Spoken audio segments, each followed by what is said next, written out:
পুনৰবাৰ মোৰ চেনেল ৰূপাঞ্জলি ব্লগলৈ আপোনালোকক স্বাগতম জনাইছোঁ। আশা কৰোঁ ভিডিঅ'টো প্ৰথমৰ পৰা শেষলৈ চাব। এতিয়া আবেলিৰ সময়, মই এনেই অকণমান ৰাস্তাৰ ফালে ওলাই আহিছোঁ। আপোনালোকে ভিডিঅ'টো শেষলৈ চাই থাকিব। মই অকলে আছোঁ আমাৰ ৰাস্তাত। ধুনু বেটা আইতাকৰ লগত অকণমান ফুৰিবলৈ ওলাই গৈছে, সেইকাৰণে মোৰ লগত নাই। বেলি ওলাই আছে। মই আছোঁ ধুনীয়া সেউজীয়া পৰিৱেশৰ মাজত। ভুঁই ৰুই উঠাৰ পিছত সেউজীয়া ধাননি।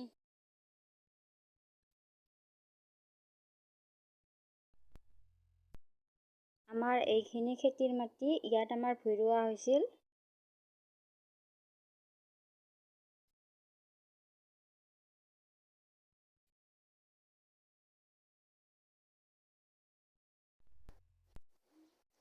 ইয়াত আমাৰ জাহা ধানৰ খেতি কৰিছে।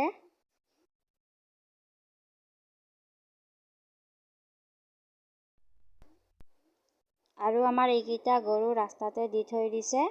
যিহেতু খেতিৰ টাইম পথাৰতো দিব নোৱাৰি, সেইকাৰণে খেৰ দি কেনে দি থৈ দিছে। আজি ৰাতি এটা টেষ্টি ৰেচিপি বনাম। ৰেচিপিটো মই শ্বেয়াৰ কৰিম, আপোনালোকে ভিডিঅ'টো শেষলৈ চাই থাকিব।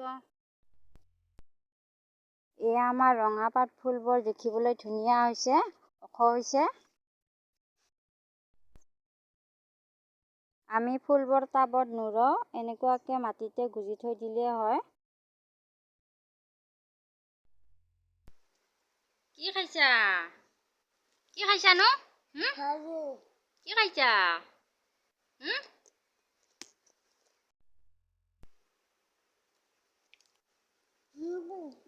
কি খাইছা ধুনু? মিমি, পিন পৰি আছে। আন দি মোক পিনটো আন। কি খাইছা? আজি পুৰা আমি এয়া ঘৰৰ বাৰীৰ পৰা গোটোৱা খাদ্য খাম। এয়া জিকা লৈছোঁ, জিকা আমাৰ বাৰীত গছত লগা। আৰু এয়া কচু, এই কচুবিধক আমি নীল কচু বুলি কওঁ। অকণো নধৰে, জ্বালা নিদিয়াকৈ খাব পাৰি, জ্বালা টেঙা নিদিয়াকৈ। অলপো নধৰে কচুবিধ। এইখিনি এতিয়া মই ভালদৰে কাটি ল'ম। এয়া মই কচু, জিকা, আলু ভালদৰে কাটি কেনে ধুই ল'লোঁ মই। কেৰাহীখন গৰম কৰি লৈ মই অকণমান হালধি দিলোঁ আৰু পিঁয়াজ দিছোঁ মই। এতিয়া মই কাটি লোৱা চব্জিখিনি দিলোঁ।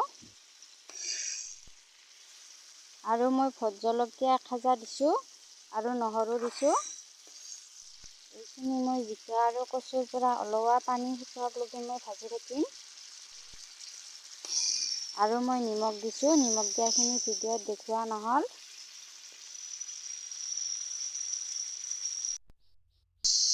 এয়া মোৰ চব্জিখিনিৰ পৰা ওলোৱা পানীখিনি শুকাই গ'ল।